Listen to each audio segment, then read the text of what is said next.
ఆయనకు సింహాసనమందు ఆసీనుడైన ప్రభు కనబడుతున్నాడు, మహాదూతలు కనబడుతున్నారు, పరలోక మందిరం కనబడుతుంది, ఆ పరలోక మందిరంలో జరిగే ఆరాధన కనబడుతుంది.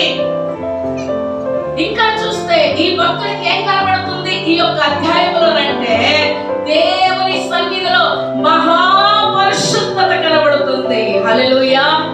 ఏం కనబడుతుంది? మహాపరిశుద్ధత. దేవదూతలు ఏమని మాట్లాడుతున్నారంటే, సైన్యములకు అధిపతి యెహోవా పరిశుద్ధుడు పరిశుద్ధుడు పరిశుద్ధుడు, సర్వలోకమైన మహిమతో నిండి ఉన్నదని గాన ప్రతిగానములు దేవదూతలు కెరూబులు సరాపులు చేస్తూ ఉంటే, పరలోకపు మందిర గడప కమ్ముల పునాదులు కదులుతున్నాయి. దేవుడికి ఆరాధన అంటే చాలా ఇష్టం. చెప్పండి, చాలా ఇష్టము. ఆరాధించబడటం ఆయనకి ఇష్టం. ఎందుకంటే ఆయన ఆరాధనకు యోగ్యుడు.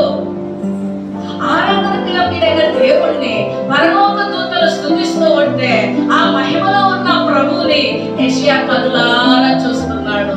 ఆ పరలోకములో దేవుణ్ణి చూస్తూ, ఆ దూతల్ని చూస్తూ, పరలోక మందిరములో జరిగే ఆరాధనను చూస్తుంటే యెషయాకు భయం వేసింది, యెషయాకు బాధ కలిగింది. ఎందుకు? అయ్యో, నేను అపవిత్రమైన మొదట ఏమన్నాడో తెలుసునా? చూద్దాం ప్రియులారా, 5వ వచనములో, అయ్యో నేను అపవిత్రమైన పెదవులు గలవాడను, అపవిత్రమైన పెదవులు గల జనుల మధ్య నివసించువాడను నేను నశించితిని, రాజును సైన్యములకు అధిపతి యెహోవాను నేను కన్నులారా చూచితిననుకుంటని. హల్లెలూయా. ఏమంటున్నాడు? రాజును సైన్యములకు అధిపతి అయిన నా దేవుణ్ణి నేను కన్నులారా.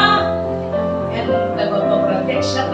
సన్నిధిలోకి వెళ్తే, దేవుణ్ణి సమీపిస్తే అలంకరించబడిన రాజుని కన్నులారా చూడాలి.